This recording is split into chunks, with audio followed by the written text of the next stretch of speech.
Hello students, Assalamu alaikum. My name is Atikur Rahman and today in this class we are going to discuss one of our essay from our syllabus, and at number second we will discuss the idiomatic phrases as usual, and now move on to the headings or outline of this essay. आज हम जो ऐसे discuss करने जा रहे हैं वो है माई हॉबी और how I spend my leisure time.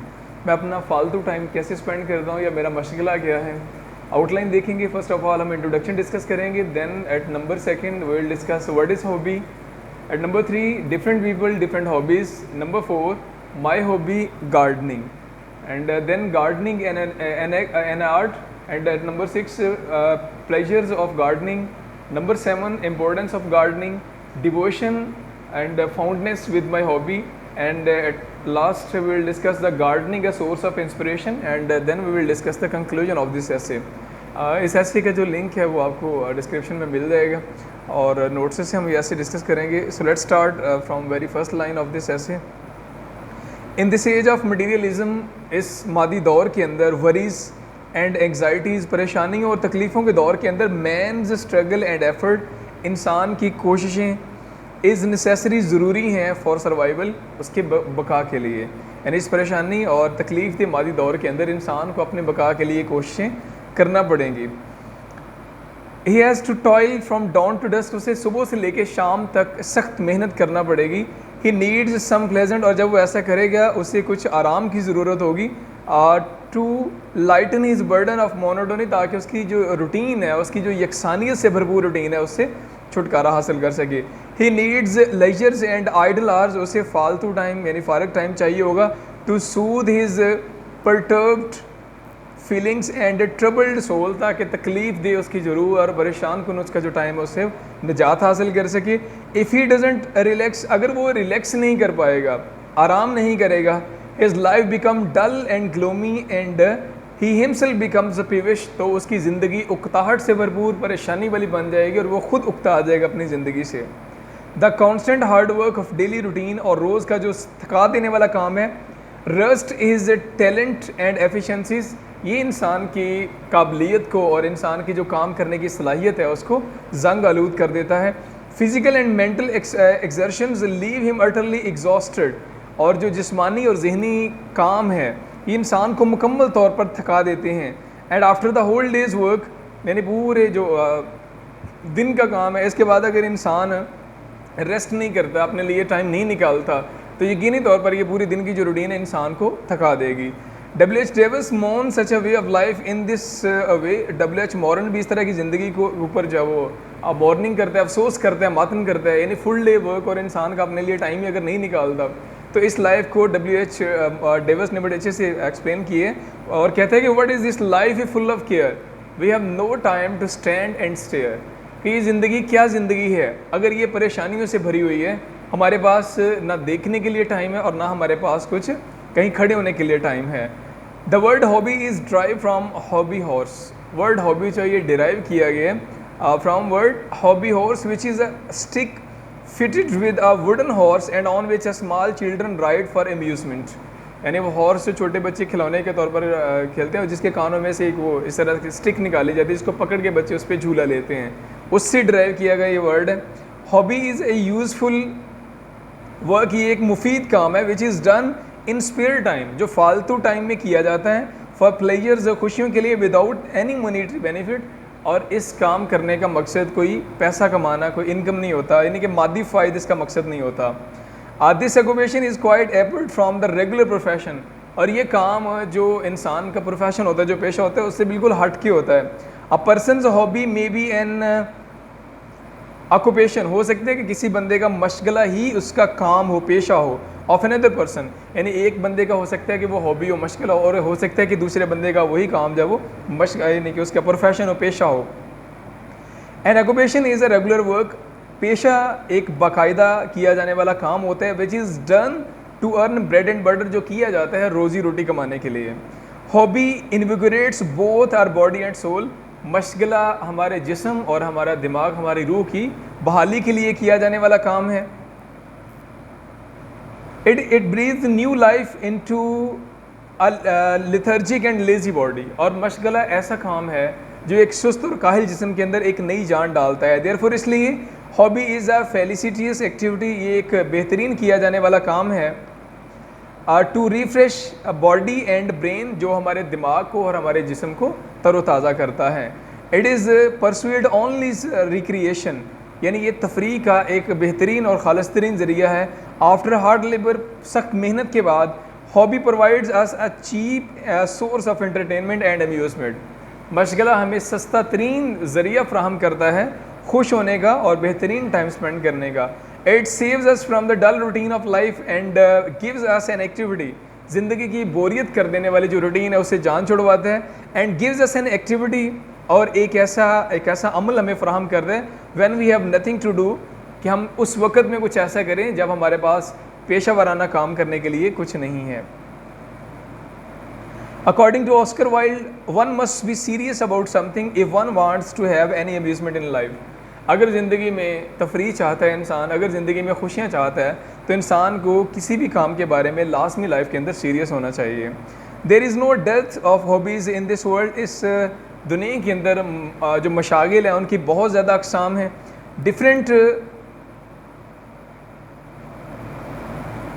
different people pursue different hobbies according to their taste and inclination. अपने अपने रुझान के मुताबिक मुख्तलिफ लोग जो हैं वो मुख्तलिफ तरह की हॉबीज़ चुनते हैं।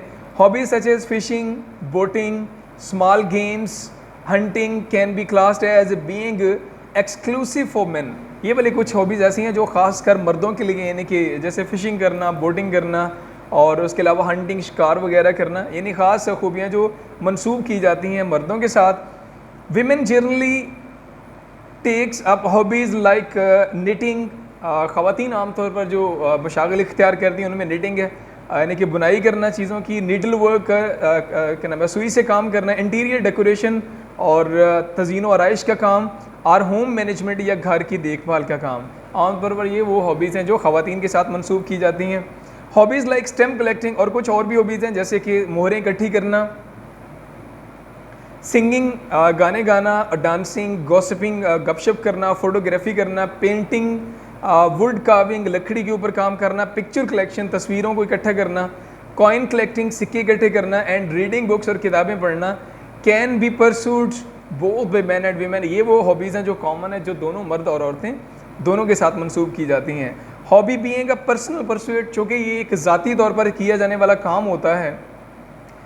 It undertaken more in isolation than in company, तो ये अक्सर तब किया जाता है जब इंसान तनहा होता है, ना कि इंसान कंपनी में ये वाला काम करता है। It may vary from person to person in accordance with the individual taste, और ये हर बंदे, हर फ़र्द के लिहाज से मुख्तलिफ हो सकता है, उसके ज़ौक़ के लिहाज से, मजाज के लिहाज से, एंड कैपेशन एंड रिसोर्स और उसके वसाइल के लिहाज से।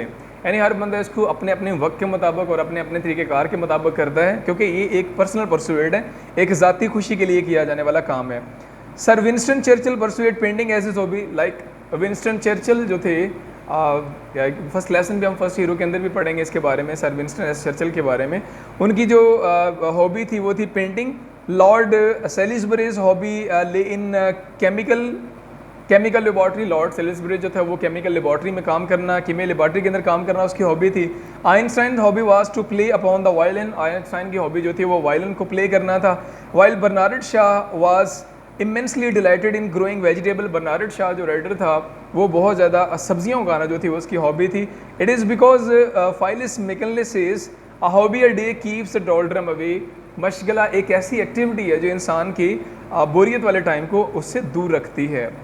Francis Bacon in his essay of garden says, Francis Bacon अपने ऐसे गार्डन के अंदर लिखते हैं, God almighty first planted a garden and indeed it is the purest of human pleasure. Allah ताला ने सबसे पहले एक बाग को क्रिएट किया और ये इंसानी खुशियों का खालिस तरीन ज़रिया था। दस gardening is an ultimate source of Joy. इस तरह से बागबानी जो है वो एक बेहतरीन ज़रिया है खुशियों का, एंड प्लेजर्स फॉर एवरीवन, हर के लिए खुश होने का। देयरफॉर इसलिए आई अडॉप्टेड दिस हॉबी, मैंने इस पेशे का इंतखाब किया, to relax after day's hard work, ताकि पूरे दिन की मेहनत के बाद मैं खुद को तरोताज़ा कर सकूँ। गार्डनिंग मेक मी फॉरगेट माई वरीज। बागबानी से मेरे तमाम जो परेशानियाँ वो ख़त्म हो जाती हैं, एंड रिफ्रेश माई माइंड, और मेरा दिमाग तरोताज़ा हो जाता है। I live in a big city, मैं एक बड़े शहर में रहता हूँ, where life is too much mechanical, जहाँ पर ज़िंदगी बड़े मशीनी अंदाज में चलती है, डल एंड ड्रीरी और बेखैफ ज़िंदगी है।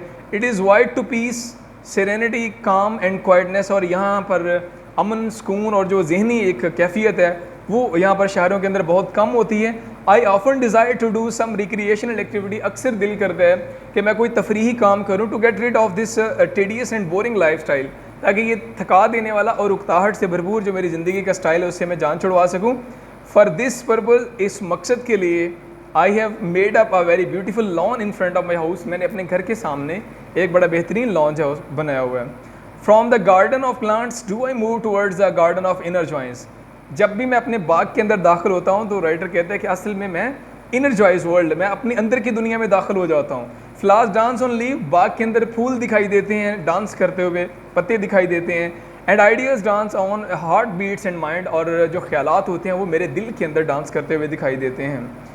I have made a garden at the back of my house, मैंने घर की पिछली जानब एक बागीचा बनाया हुआ है। इन द गार्डन, और अपने उस बाग के अंदर I have planted mango, orange, कावा एंड बनाना ट्रीज, मुख्तलिफ तरह के दरख्त लगाए हुए हैं, जैसे आम के दरख्त, माल्टे के दरख्त, उसके बाद अमरूद के और केले के दरख्त। There I grow flowers of various kinds like rose, lily and sunflower, मुख्तलिफ तरह के फूल भी वहाँ पर उगाए हुए हैं। स्वीट फ्रेगरेंस ऑफ फ्लावर्स, और फूलों की जो बेहतरीन खुशबू है, gives me a great pleasure, वो मुझे बहुत ज़्यादा खुशी फ्राहम करती है। They present a colourful and vivid scene and spread a sweet aroma all around, बेहतरीन मंजर भी पेश करते हैं और इसके अलावा चारों तरफ खूबसूरत खुशबू भी फैल जाती है। There is always something fresh before my eyes, और जब भी मैं वहाँ दाखिल होता हूँ तो हमेशा तरोताज़गी मेरी आंखों के सामने होती है। It keeps me healthy, happy and fresh for the days labour, और पूरे दिन की मेहनत के लिए ये चीज़ जो है ना, ये मंजर मुझे हमेशा तरोताज़ा रखता है। It is a source of physical exercise, जिस्मानी वर्जिश का भी एक ज़रिया है, एंड एस्थेटिक फ्लेयर और जमालियाती जो ज़ौक़ है उसका भी एक बेहतरीन ज़रिया है।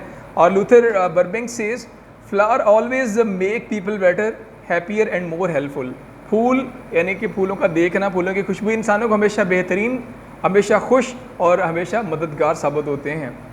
Whole atmosphere at home is fragrant with aroma, पूरा घर इस खुशबू से भर जाता है। And they yield fruit in their season, अपने अपने मौसमों पर इनके ऊपर फल भी लगते हैं। The clean brown soil of the beds of flowers present a sharp contrast to the lush green grass of the garden, ज़मीन का भूरा रंग मिट्टी का और उसके ऊपर उगी हुई तरोताज़ा जो सब्ज़ घास है खूबसूरत मंजर पेश करती है। The trunks of the trees, और जो तने हैं दरख्तों के, have white wash approximately up to a feet, एक एक फीट तक उनको वाइट वाश किया गया, खूबसूरती के लिए भी और बचाने के लिए भी उनको मुख्तलिफ तरह के जरासीमों के हमले से। A little fountain has been built in the heart of the lawn, और लॉन के बिल्कुल दरमियान में एक छोटा सा फवारा भी नस्ब किया गया है।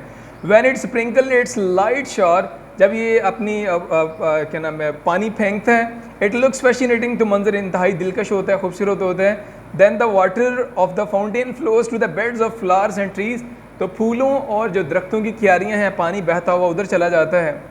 The soft tidy and trimmed grass, और खूबसूरत नरम जो घास है और बेहतरीन कटाई की हुई जो घास है इस लॉन की, लुक्स अ ग्रीन वेलवेटी फ्लोर, बिल्कुल एक सब्ज़ वेलवेटी फ्लोर की मानंद महसूस होता है। इट लुक्स स्पार्कलिंग, और ये बड़ा चमकदार महसूस होता है। When the rays of sunlight are reflected from the pearls, इसके ऊपर पड़ने वाले जो शबनम है उसके ऊपर जब सूर्य की रोशनी पड़ती है और जब वो रिफ्लेक्ट होती है तो मंजर इंतहाई दिलकश, इंतहाई खूबसूरत होता है।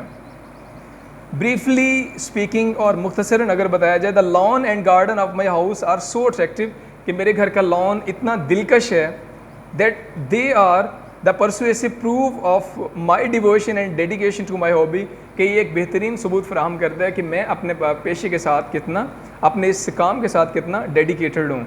Robert Brooke said, and in my flowers bed I think smile the carnation and the pink, जब भी मैं अपने फूलों वाले बाग के अंदर जाता हूँ तो कहते हैं कि हमेशा मुझे वहाँ पर फितरत जो है वो मुस्कुराती हुई दिखाई देती है।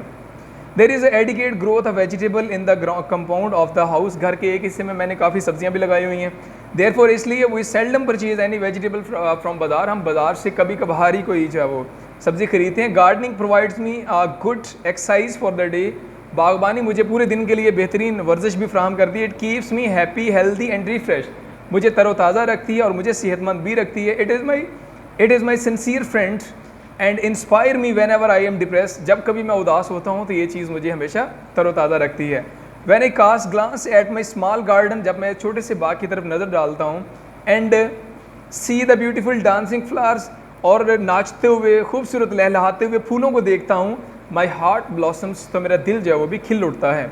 I have the tools of garden, मेरे पास बागबानी के सारे ज़राए, सारे आलात मौजूद हैं।